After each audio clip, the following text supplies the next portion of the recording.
What's up? Enjoying your blended family, all our B.FAM out there during this holiday season. We wanted to take some time this week to address some of those holiday issues that you may be having. Maybe some stress is already starting to build up on your shoulders, and you're like, man, if you're like me, absolutely love Christmas. It's my favorite holiday. I love everything about it.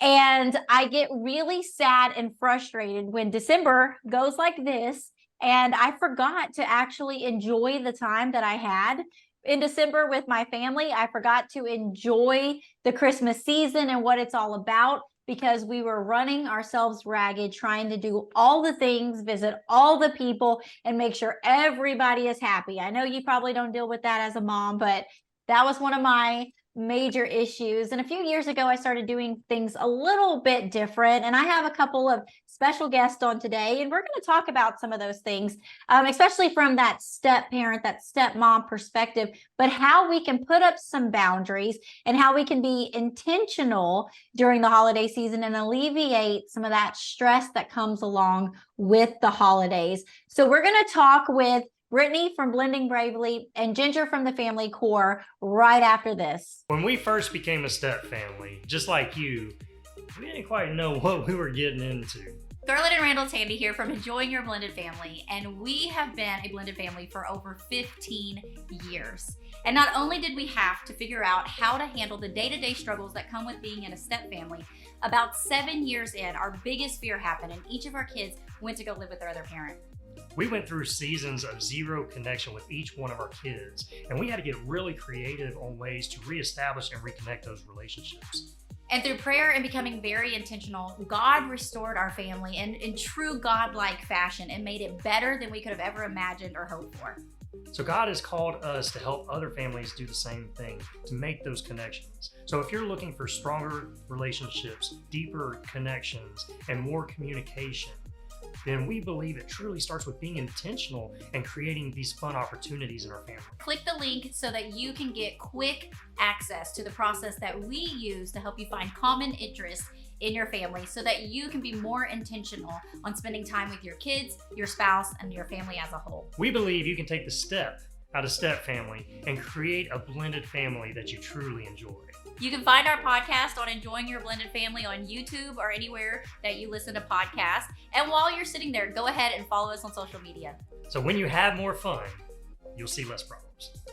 All right, we are back, and up here in the top, it's my left corner. I don't know if it flips on you guys. If you're watching on the YouTubes, if you're listening on the podcast, it does not matter. But I have Brittney from Blending Bravely. Her and I have been social media friends for quite some time now. I think since the beginning of our journey here, helping step families. She is specifically a coach to help stepmoms and step families in the blending process.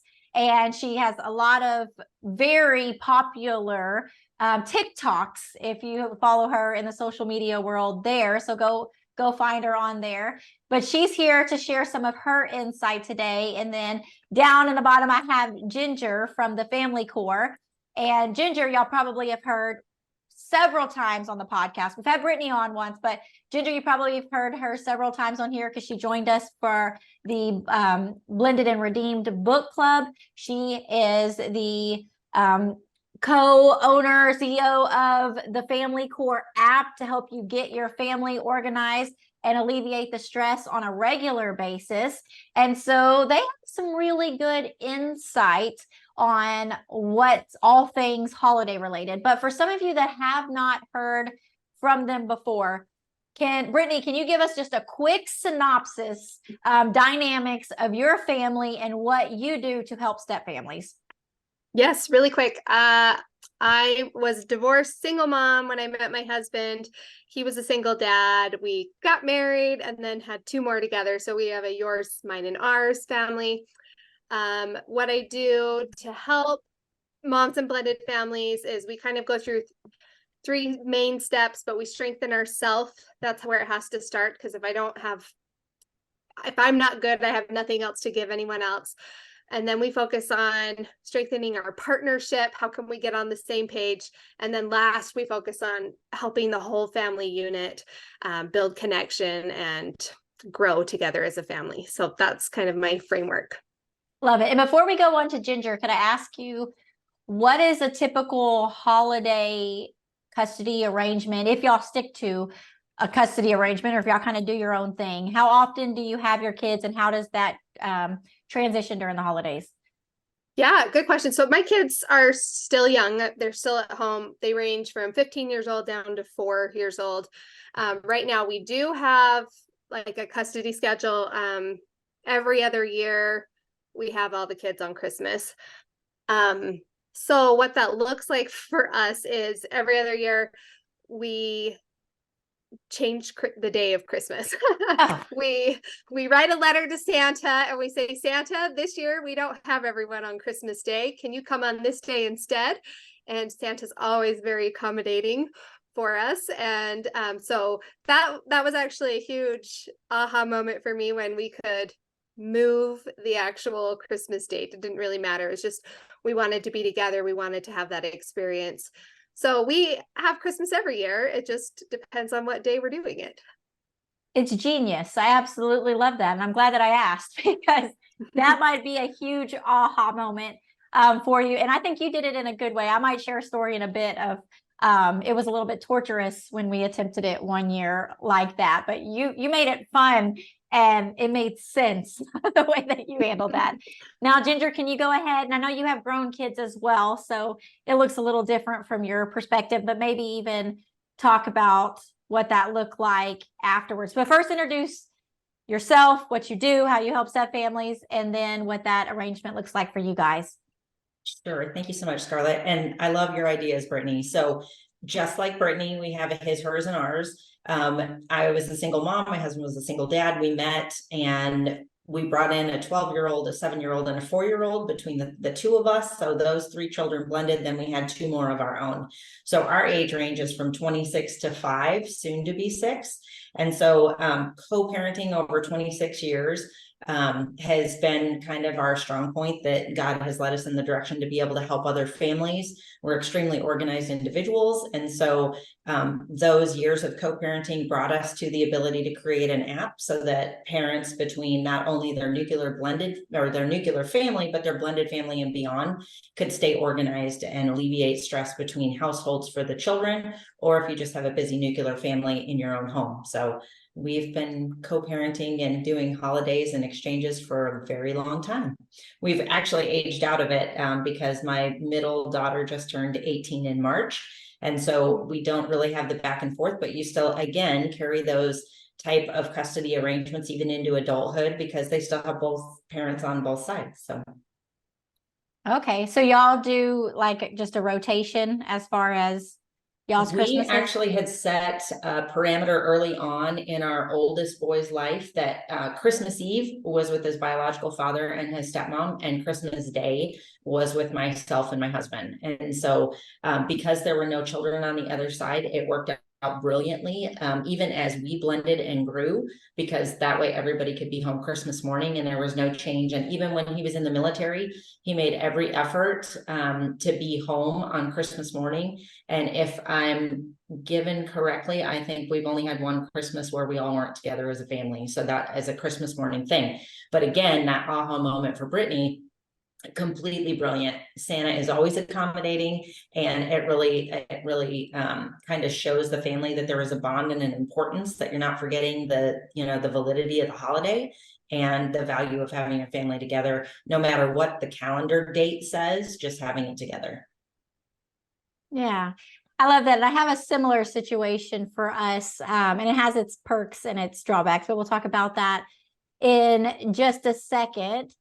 So I want to know, like, before we even get started into like some of the things to help alleviate stress, I want us to talk a little bit about boundaries, because if you guys are anything like our family, maybe you are, maybe you're not, but Randall and I both come from divorced families as well. So that means he has 2 sets of parents and I had 2 sets of parents. And now, we've had parents pass in the raising of our children over the last 15 years. And so unfortunately that number has decreased, but in the process of raising our children, we had these 4 sets of grandparents, plus he was divorced and I was divorced. So now that adds another 2 family members. So now that was up to 6. And then there's our own personal family Christmas that we were trying to take. So 7 options. So even like, I mean, you have to have some boundaries when you're doing that, right? I know early on I would try to bounce and hit every single house, and it was exhausting. And eventually we had to come up with a plan of some sort of rotation.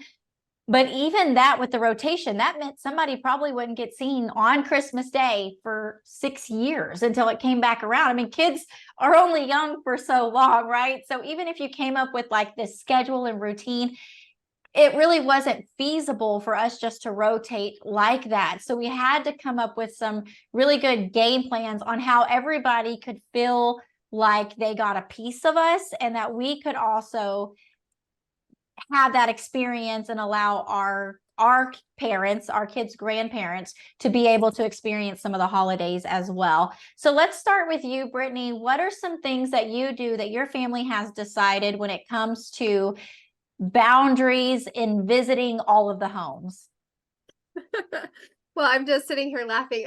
We definitely don't have that many families to juggle in our situation, but we do have some families, and we are on kind of a rotation with our immediate parents. And obviously, like with our co-parent there, it can be so tricky though, as you're trying to figure out. So we realize that it really comes down to our family unit. Like, where do we want to prioritize? Where do we want our focus? And my husband and I kind of came up with, like, we want to protect Christmas Day, Christmas morning especially. Like, that's for us, that's our family, and that's our thing. We're going to do that. Whatever else happens outside that, great. We do try to go visit family. Like, we'll go visit my husband's parents every other year. That's kind of just a given. Usually it's after Christmas that we will go see them. My family lives close by, and so we're able to easily visit them on the in-betweens and all the other times, squeeze them in when we can, Sundays every once in a while. So I feel like there's less pressure there to make that happen. So you just have to start getting creative, but people will be offended sometimes when we set boundaries, and that can be hard to be the one to give the news, hey, we're not traveling this year. This is what our plan is. But you know, if you'd like to come visit us, whatever, but this is our plan, and I can't make my choices based off of what their reaction is going to be. I would have to make the choices for what's right for our family. It's beautiful, especially what you said. And I think that is so true in blended families, is how important it is to protect that family, that core unit, because we are divided. And so if we're not being wise and putting up boundaries on this core that's already having to be divided in a sense, then you're really stretched then, and your family is not able to build that time and those traditions and those moments with each other. So how about you, Ginger? What did that look like for y'all? It kind of goes the same way for us. There was boundaries. Now we are fortunate enough to have James's mom and dad were here, and my mom and dad are here, and it was just easy. We kind of fluctuate and integrate them into our week. We unfortunately had lost my father-in-law. It'll be 2 years here in a couple weeks ago. So obviously my mother-in-law is a priority. Now, just like Brittney, Christmas morning, that morning time where our 5 kids get to enjoy that together, that's very sacred to us. And so to set a boundary to say, my door is open starting at 11 a.m. It's open, come and go as you please. And it doesn't put a parameter on anybody to say, you're from 12 to 2 and you're from 2 to 4 and we're eating at this time. I really just set an open door policy. And if they want to come here, I think what what blended families need to understand is that we look at it from a perspective that everything has to be perfect, especially as stepmoms. I want this at this time and I want everybody here, those types of things. Putting those type of intervals and boundaries on what your day is going to look like, it only adds stress to the children. And this is supposed to be a day where they can relax and enjoy in their own home. So setting boundaries is phenomenal to protect who's under your roof. Considering who's outside of there that you want to integrate in, that's wonderful too. But we kind of always looked at it as an open door policy. So anytime after 12, doors open, come and go as you please. We try and not pack up the kids and take them everywhere because they're doing that 364 days out of the year anyways. So I want to at least take that one sacred day in that morning, put the boundary up, but then still open it up after 12 o'clock to everybody. And whether that's the kids' friends coming by, because, you know, we have older children, whether it's their friends or significant others or whatever. Again, that door's open at noon, but prior to that, it is the 7 of us. No questions, no fail. That is my boundary. Otherwise, I'm pretty open just because I think it's fair to not be so regimented after 12 o'clock. Yeah, and I think what I'm hearing from both of you guys and from our situation too is, for first off, you know, what we just said is like keeping that time sacred, but also finding what works best for your family. And sometimes that does have to come in a court arranged plan and you have to stick to that. But then sometimes there's also knowing that there's some flexibility in there. And if at all possible, to be able to find something that works well for your kids, for your family, for the co-parent as well. And if you can get creative and think outside the box and come up with something that works, then do that. It doesn't have to be like this regimented type thing. I love how you said like that y'all lost your father-in-law so that your mother-in-law is priority right now. And that's something similar that we've had to do in our family. Whereas, yes, this, you know, waking up and having Christmas morning together is the tradition that we want to uphold. We open our door up as well. Like you said, they can come and they can visit us, even aunts and uncles that don't have their own children, like they would come over and visit us. But there were some years that my grandma could not get out the house. So, and she was barely out of the hospital. So we all packed up and we went and we stayed the night with her. Or there's the year that my father-in-law passed away. And so we were very intentional on spending the holiday with my mother-in-law. And then when my stepdad just passed away, like spending the holiday with my mom and trying to really decide, okay, like this year it might look a little bit different because somebody needs a little bit more attention and love during this time. But I do also love saying, like, opening up the house and saying, you guys are invited to come here after this point. Or for us, we do it during that point, like we're opening up presents at this time. And so if you want to come and be a part of that, you can come see it. And if you don't, you know, no big deal, like no feelings hurt in that perspective. So, okay, so those are some boundaries that we put up as far as like with our extended family. Are there any boundaries that you put up when it comes to your co-parent and the holidays and what that looks like? So how about Brittney, go ahead and go first again. Okay. I think it's more just of our agreeing to our custody schedule and sticking to it. That's our biggest boundary with their co-parent. I know some co-parents like to plan gifts together. That hasn't worked very well for us. But so that's kind of been a matter like, you do your thing, we'll do ours. Like sometimes we coordinate, make sure we're not getting the same thing, but we like to kind of just keep that separated. That's worked well for us. I don't think we have a lot of other boundaries. It's just more like, hey, this is our year to have it this day. That's been our biggest one. So I don't even have a lot. Well, lot and to if share on that one. If you've set it up the way that y'all have, where y'all move Christmas and y'all celebrate it on another day, then you don't really have to have that back and forth of putting up those boundaries and disagreements. Because I know in our situation, and this was something that took several years for me to learn, I was very flexible in the fact that my ex-husband is Hispanic, and so Christmas Eve is their tradition. And we did that when we were married. His side of the family did Christmas Eve, so we would celebrate with them, and then Christmas morning would be my side of the family. So when we divorced and I remarried, I continued to let the kids go, like even though that's not what the custody arrangement was, I would let them go Christmas Eve, and then I would expect them to be home at midnight. And then we would wake up and we would open up, like, you know, how early kids like to wake up and open presents, 6 or 7. But as the years progressed, that became 1 a.m., 2 a.m., me looking at my clock thinking Christmas is going to be ruined forever because the kids didn't come home. So I had to like fluctuate with my mindset on that and say like, okay, well, if they don't come home till later, then we're not going to wake up till later, or I'm not going to stay up all night. Because the problem is I have to still stay up, right, to be able to invite my young children back into the house and get them tucked in and all of that.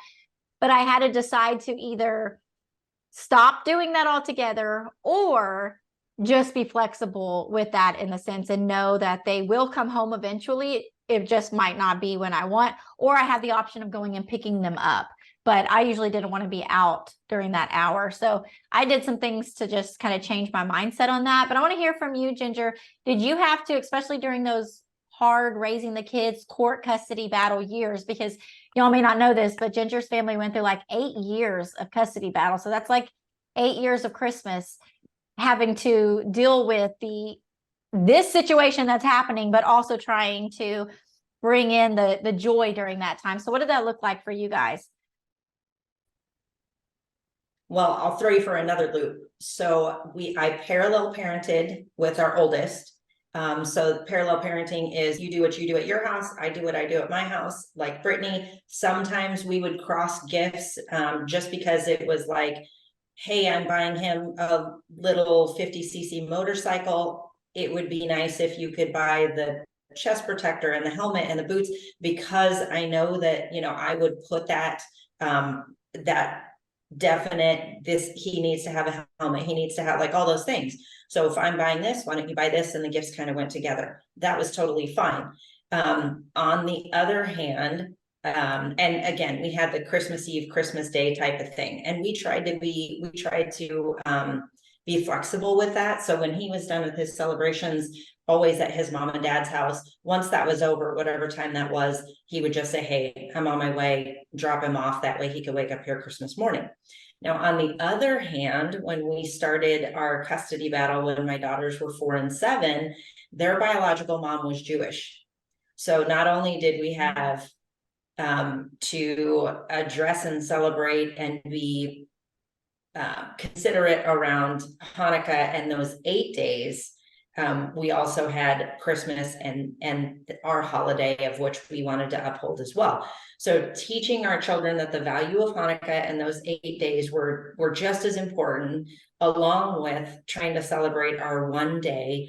Of course, like Scarlett said, we ended up back in court multiple times, almost yearly, because there were some celebration times where Hanukkah overlapped with Christmas. There were some years that my daughters didn't appear at the court order when they should, and then we're having to try and find them, you know, so there's a lot of confusion around that. So I'd like to touch on what both of you said, setting a boundary with a co-parent, but then also being lenient, and then also honoring what their traditions are as well is so important. So you may share the same religious beliefs, you may not share the same religious beliefs, you may be co-parenting with somebody that doesn't believe in either one of those holidays.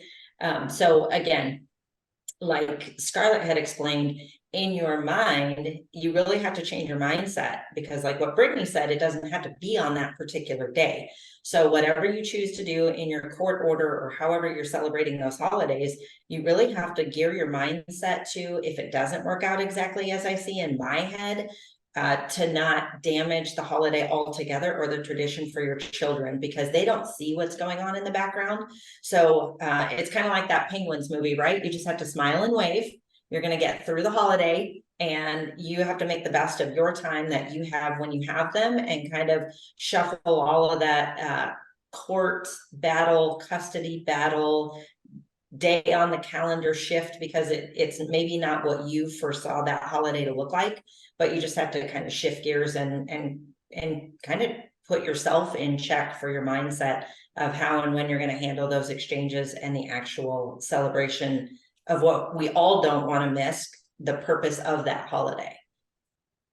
Yeah, very Yeah. good Can I point, bounce off because that? I Oh, didn't even think of sorry. that as far as having a different belief system in place. And I love that you said that you honor that, because I mean, religion is one of those topics that can be so touchy, and if you believe what you believe for a reason, right? And so for that to become a situation where your co-parent is believing something different, but if you're able to do it in a way that is honoring and respecting each of their culture or their tradition or their religion, whatever that is, how beautiful, and an example of Christ, which is what we're trying to be, right? That we're able to do. So thank you for bringing that up as well. And I want to shift into, so that's dealing with some of the outside stuff, right? The things that are more outside of our control. But then when it comes to the things inside of our home, a lot of the stress that we have, we add on ourselves, right? Because we like to do all of the things. And like I said earlier in the intro, is like, I love everything Christmas, and I want to do all the things that pertain to Christmas, where even our own spouse may not be on board with all of the Christmas, or there's just not enough days in the darn December calendar to get everything accomplished, especially when you have children that are involved in extracurriculars or music. You know, I know all the concerts, all the events, pile in everything. And then now there's like 100 days of special getting dressed up at school in order to celebrate and honor. And it can be very overwhelming. I saw a friend post yesterday that she sent her kid to school with pajamas on, and it wasn't pajama day, but she thought it was. And all of that can become so stressful on us. And then it makes us feel like we're lacking, we're not a good mom, like we're failing in this aspect. So what are some things that you guys personally do to help alleviate some of the stress that comes with the holidays? I'll go here. This is something that is very real for me in this phase of my life. Like last weekend, we literally had 4 concerts to go to in a 3-day period, and for 5 different things. Anyway, it was just a lot. And I'm like, how do we find the balance here? Well, we felt terrible. 2 of the concerts were actually at the same time in totally different cities, and we could not both be to both events. So we had to like tag team it. Like, we have to show both kids we support them. And it really is a lot of that mindset again. Like, I need to let go of these expectations that I can be to all the things for every person. Sometimes we can't, and that can be hard reality. But I think like we were very open with our kids, like, hey, we both want to be to both of the things. Here's the reality of the situation. We can't be. Here's our plan. How do you feel about this? Do you feel okay? Do you still feel like we're supporting you and loving you? And just really having that conversation with them, so they know we're not just like picking and choosing one of you. But Real quick, yeah. did you pick, like, was it your stepchild versus your biological child? So how did y'all decide on that? Yeah, we both went. So my husband went to his sons, and I went to my daughters. Okay. And that's how that worked out. But it was a tough call.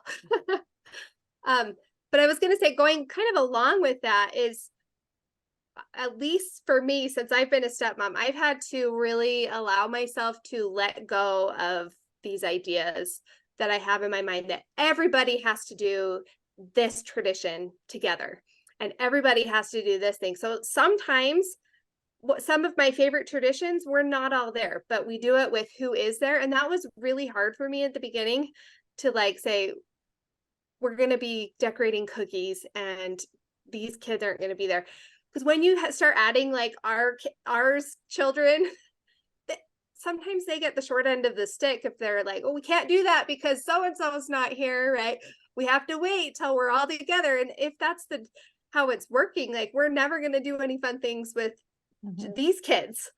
And so just kind of letting go, like, when we're going to do this on this day, if you can be here, great. If not, that's okay. We'll do other fun things. We've got lots of other fun traditions. I think one of my favorite traditions is going to see Christmas lights.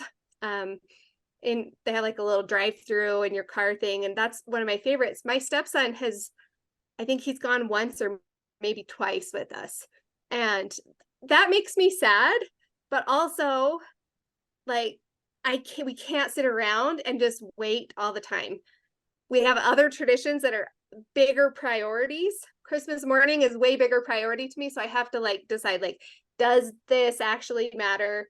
No, not as much. So I just kind of really prioritizing myself, what matters, what doesn't, what can I let go of? I have no control over his schedule.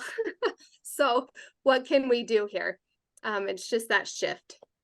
Yeah, that's such a good point, because like I bought, and my kids are grown, so, but this is the same situation that would happen when the kids were younger.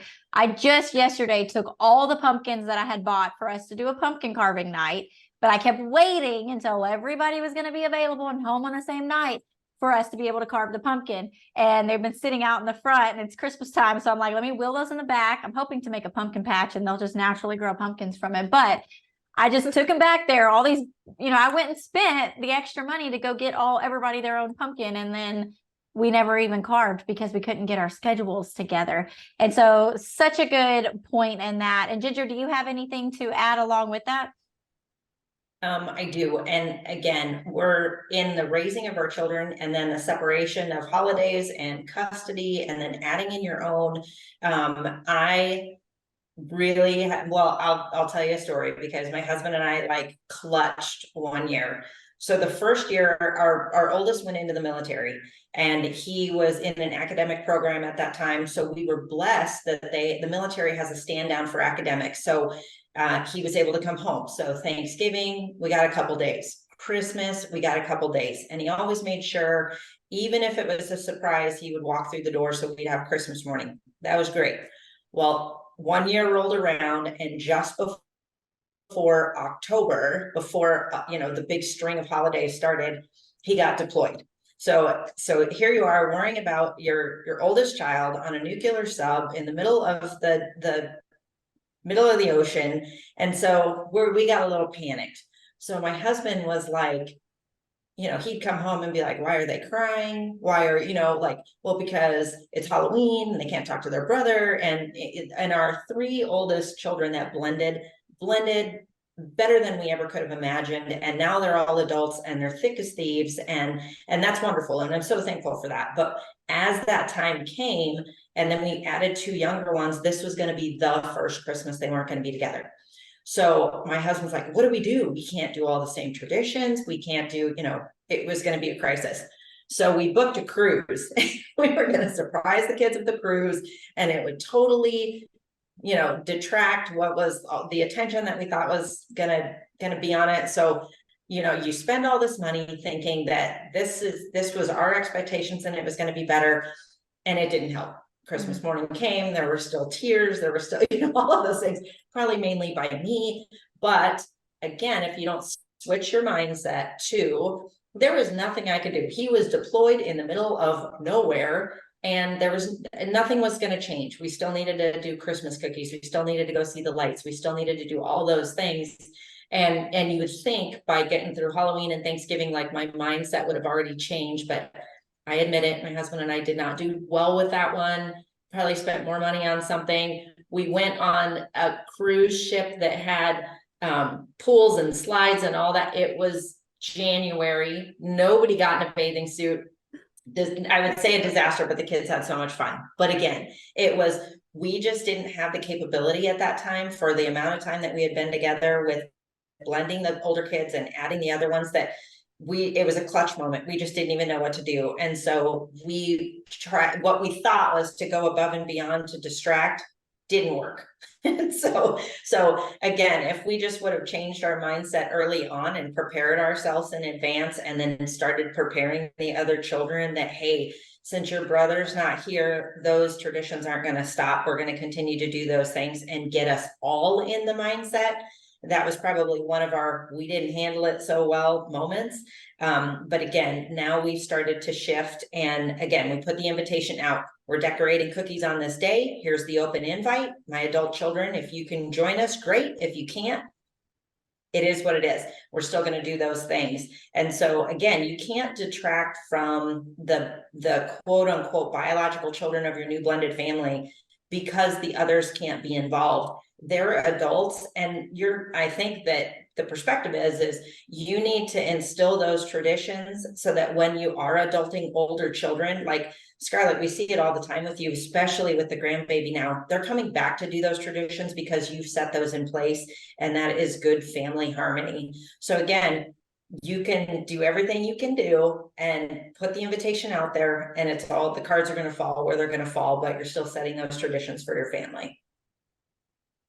Yeah, man, it's so like emotional when it comes to these things when you're going to be without it. I mean, in a sense, it kind of feels like a death, like you mourn the fact that I can see how y'all got in panic mode. You're like, okay, what do we do? Like, this doesn't feel right. It hurts. It's painful. We need to fix it. And so you go into that, and I know it sounds like, okay, you spent all that money and you still were sad or whatever, and that all makes sense too. But even in that, like looking back, I'm sure y'all can tell the story and laugh about it, and it did all still work out in the way. But so many times in our step families, I think something rocks the boat that we're not prepared for, and we don't know how to handle it, and we jump into some sort of action to fix it without taking a step back and realizing, let's just calm down. This isn't an emergency. Let's figure out like, what can we do, and have some time, especially even with your spouse. A lot of times I would react without bringing Randall on board, and he's a little bit more voice of reasoning, but giving yourself some time to come up with the game plan and think about it instead of like jumping into something. So that's a very good point too. And I wanted to talk a second on, because what both of y'all had said, I kind of had this big aha moment a few years ago, I think it's been, where I started doing this like enjoying the holiday challenge. And I was doing it with just a group of friends, because we would sit around in our Bible study and we would hear the same thing over and over, like, oh, the holidays, we love them, but they're so stressful. We're so worn out. There's too many things to do. We can't enjoy it. Then December 26th comes, it's over. Now we have to wait all the way till next year to enjoy it again, or attempt to enjoy it again. But it's the same cycle over and over. So we had started this little challenge of enjoying the holidays and being very intentional on the things that we were doing, which sparked this idea that I had. So it made both Ginger and Brittney, which y'all just said, it made me think about this little Christmas audit that I would do. And so what I did is, and maybe y'all could use it, somebody listening, you might be able to use it. I made a printout of it. If you want it, let me know. I'll put it in the show notes, but you could do this on your own. I just listed out everything that I love about Christmas, that are your typical Christmas traditions. And then I put a scale of 0 to 10 next to it. And I mean, I made it on the computer so that I could screenshot it and send it to my kids and everything, because they were all in different places when I made this. And I had them rank these items. And I was just floored and amazed. And if you've been following us for a while, you've already heard me talk about this, because it was just one of those huge aha moments for me on what my kids actually enjoy doing. Because there's so many things that we could do, and I might love all of them, or some of them I might do just because I think we're supposed to. It's part of Christmas tradition. This is what people do at Christmas time. This is what a good mom is supposed to do at Christmas time. And so they ranked them and they sent it back to me, and I grabbed them all collectively and I scored it all up on what scored the highest, and realizing like Christmas cookies, no one really liked doing that in our house. We had one kid that really loved doing it, which is my foster daughter. And so I was like, oh, well, then we don't need to plan this night around Christmas, baking Christmas cookies and decorating them. When she's the only one that likes it, I'll go over to her house now, or invite her over here and go do Christmas cookies with her. If your kids still live at home, you know, the two of y'all make that a date night. Y'all both love doing cookies. If your son hates it, let him do his thing. And maybe after a year or something, he'll be like, you never invite me to do Christmas cookies. I want to do, he may realize that he's missing out on it. He wants to do it as well. Or like I was floored when I realized everybody loved the Christmas pajama tradition. but I had quit doing it because my kids went to their dad's on Christmas Eve. They never actually got to put their Christmas pajamas on because they would come home so late. And I finally decided this is a waste of money. I'm going to stop doing it. And now, years later, I'm polling them on it, and they're like, "We want Christmas pajamas." And I was like, "Oh, I didn't know." But the Christmas lights, looking at them, like you said, Brittney, that was something they all love doing. So we make sure that's one of the things that we prioritize up here, that we're going to do it when everybody's available to the most that we can, right? Because not everybody can be at every single thing, but maybe I go a separate day with my daughter that had to work on that day or whatever because she loves it. And so there's these different ways that you can find out like what is important, and then just start cutting out all the crap that nobody actually cares to do. And if it's something that only you care about, find somebody else. I bet there's another mom out there that loves that tradition and would want to go and do it with you. Or maybe your aunt or your grandma loves doing that thing, and you can go do it and bless them with that time as well. And so just a little tip there as far as thinking outside of what our norm is. Now let's just we're getting ready to wrap up. And so I just want for you guys, we're probably more than likely doing another episode that's going to touch on some other holiday things that's going to come out like right before Christmas. And we have another guest that we're going to bring in, another special secret guest for you guys. Hopefully it all works out. But what would you like to leave with all the mamas, the stepmamas out there? Maybe there's some guys listening, but for the majority, I think it's a lot of stepmoms that are listening here. What is one piece of advice to help save their sanity in the holidays?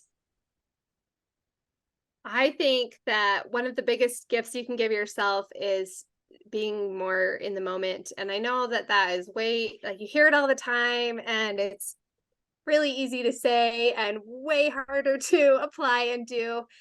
But, as I was driving my kids to my daughter to preschool this morning, I was very intentional. I was like, I am going to be in this moment right now with my daughter. I was feeling my hands on the steering wheel, feeling my legs being really cold and shivering, and just like trying to purposely be here instead of like in the future stressing about all the things we have to do, or in the past about the frustration or the thing that was said with a co-parent or whatever the thing is. Just being with my kids, with myself, to enjoy every moment that we have together. Like you were mentioning, sometimes when their kids aren't with us, it can feel like a loss. And I know some families do have a loss that they're feeling. And if they could go back, I would imagine they would say, I wish I could be more in the moment and enjoy the time we did have. We actually started our whole blog on that concept called Enjoying the Moment for that reason, because that season of life, co-parenting and raising a blended family, we lost so much time because we were worried about all the things that were out of our control. So thank you for sharing that. That's beautiful. How about you, Ginger? Yeah, I would say, I think what everybody touched on and the underlying thing is communication, like communication with our spouse and being on the same page with that. And once everybody's on that same page, it makes the holidays, it makes every day in your marriage and every day in the relationship with your children. When you're in better communication, everything feels better, because then there's no anxiety or stress of what's going to pop up. And if something does pop up, at least you're on the same page. So again, being in the moment, but communicating in advance. And like we said earlier, setting those boundaries. And I've taught my kids this, you have the choice to say no. So if there are things over the holidays or the seasons that isn't going to affect your family core in a positive manner, say no and don't feel guilty for it, because it's your time. And like Brittney said, you don't get it back. So if being in the moment is saying no because you and your spouse have agreed that doesn't fall under your parameters or the boundaries that you set, and it's going to add stress, no is a one-word sentence. And I would encourage everybody to try it this season. Great point again. And I thought about that earlier when Brittney was saying about them having to be divided for the concerts and stuff during this time, is communicating with them and talking to them and saying, this is what we're going to have to do. How do you feel about this? So yes, you're so right in that communicating. And I think we sometimes will take on so much as parents and we won't communicate the things that are going on, or we think we're protecting our kids. And there are things that we need to, there are grown-up issues that the kids don't need to know about. But I think there's things that we could talk more openly about and get different people's perspective in our family and hear their heart on it. We might make something so huge out of an issue and our kids could care less, but we don't open up about it. And so we have no idea. Or we may care so big about something and our husband doesn't know, and we're just biting our tongue and sweeping it under the rug and letting it fester because we don't open up that this is truly important to me. And this is why it's important to me. And when we do that, our spouses usually, they want us to be happy too. So usually when we do that, you're so right. And then the last thing I want to add to that with your no before we end this episode is something that my counselor had taught me during our hard season when I went and I had to get somebody else's opinion that was outside of my family to speak some truth to me. And I was like, but what if I do? Like, what if we're supposed to do this and this kid doesn't show up, or my ex-husband doesn't bring him this time, and all the things. And I'm like, well, what am I supposed to do then? Just stop the whole thing or accommodate them? And I would have all of these different questions. And she's like, chill out. Like, look, if you can change it, if you can stop, like say you're supposed to do this on this day, and instead y'all decide you're going to push it till the next day because your daughter's not going to be able to make it, or your son's not going to be there, then do it. If it causes a huge thing and a lot of stress on yourself, then don't do it, right? Like, we have the ability to say no on that, like, and give yourself grace in that and forgive yourself in that area of like, it's okay. If you can change it, change it. If you can't change it, then don't, and move on, and don't let that thing stress you out. It's going to be okay. It's not as big of a deal as you're making it. So I hope, B.FAM, I hope this just blessed you so much today. Things that you haven't thought about, but now you're like, oh, okay, that makes a lot of sense. Now I might try that. Again, taking some of these different pieces and talk about it first with your family. Don't just say like, oh, he said, let's change Christmas Day, so now we're doing it on this day. Talk to your family. Say, hey, I heard that this other blended family was doing this. They wrote a letter to Santa. Would y'all prefer that we did it all together, or would y'all prefer that we we just go ahead and do our separate things? How does that look? For what do you think about that? And get their opinions on these things, or talk with your spouse about it first and communicate on some of those, and then come up with a decision and then go with it. Try it out. It might not work, but take the pressure off of yourself of having to do all the things and do them all the time and do them perfectly and be everyone to everybody and be everywhere, and allowing that to rob this season of your life, because we get this season, we have it to cherish. The purpose is that God loved us so much that he sent us Jesus, right? He sent us this baby for us to have a joyful life together. So don't let all the other stuff take away from that. And be on the lookout for another episode coming up next week where we talk about some other holiday things. If you have some topics that you would like us to discuss as well, some questions that you have, feel free to send those to us. Find us on social media, Blending Bravely, TikTok and Instagram, and the Family Core. I know y'all are on Instagram, right, Ginger? Are you also on TikTok? We are on both. On all of them. And I think we're all on Facebook too, but who really gets on Facebook these days? I don't know. But yeah, until next time, guys, just remember to enjoy your blended family. Bye. Thanks for joining us today. We hope this episode has been a blessing and encouraged your family journey. Make sure you stay connected with us and join our weekly Blended Family newsletter.